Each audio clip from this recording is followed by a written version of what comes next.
రైల్లో దొంగతనం జరిగి ఒక మహిళ మెడలో ఉండే నగలు పోయినాయి. అందుకే కిటికీలు మూతేసుకొని పడుకోండని రైల్వే పోలీసులు హెచ్చరిస్తూ ఉంటారు.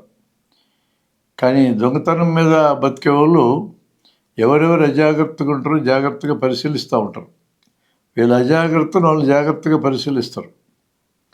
అలా దొంగతనం జరిగినప్పుడు సహజంగానే దొంగతనానికి గురైన వాళ్ళు రైల్వే పోలీసులకు రిపోర్ట్ ఇస్తారు. రైల్వే ప్రొటెక్షన్ ఫోర్స్ ఉండే ఆ పోలీసు వేరండి, రైల్వే పోలీసు వేరు. రైల్వే ప్రొటెక్షన్ ఫోర్స్ అనేది రైల్వే ఆస్తులను కాపాడటం వాళ్ళ పని. రైల్వే పోలీసు రైల్వేలో నేరాలు జరిగితే వాళ్ళు ముందుకు వస్తారు. వాళ్ళకి రిపోర్ట్ ఇచ్చేటప్పుడు వాళ్ళు పోయింది ఒక సొమ్ము అయితే 4 సొమ్ములు చెప్తారు. అంటే ఎటు పోయింది దొరకదు, ఎవడో ఒకరి దగ్గర దొంగల దగ్గర పట్టేసిన నగలు ఉంటాయి కదా, వాటిల్లో ఎక్కువ చెప్తే కొన్ని లాక్కోవచ్చు అని.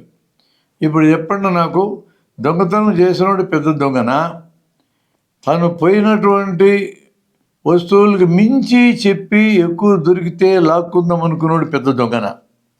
సరే, ఈ ఇద్దరు దొంగలు కాకుండా దొంగతనాలు చేసినటువంటి వాళ్ళు ఎవరో పోలీసులకు తెలుసు. వాళ్ళని పట్టుకొని వాళ్ళని తన్ని కొట్టి వాడి దగ్గర లాక్కొని జనానికి ఇప్పిస్తుంది ఒక రకం.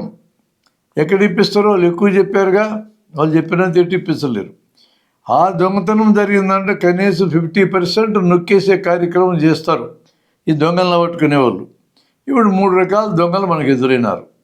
ఒకడు ఒరిజినల్ దొంగతనం చేసినాడు, మరొకరు దొంగతనం చేయించుకొని ఎక్కువ సొమ్ములు పోయి రిపోర్ట్ చేసి మళ్ళీ దొంగతనానికి సిద్ధమైనవాడు.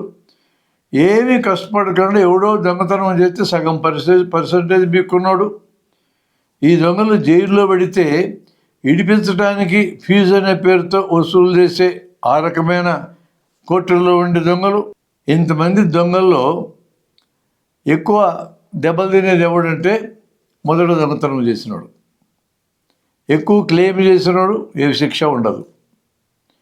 దొంగతనం చేసిన వాడి దగ్గర సొమ్ములు లాక్కుని సగం మింగిన వాళ్ళకి ఏ శిక్ష ఉండదు. శిక్షలు అమలు చేసే స్థానంలో ఉంటారు వాళ్ళు. ఇక వీళ్ళకి న్యాయం కల్పిస్తామని పేరుతో కోర్టుల్లో వాదించేటోళ్ళు ఫీజు తీసుకుంటారు.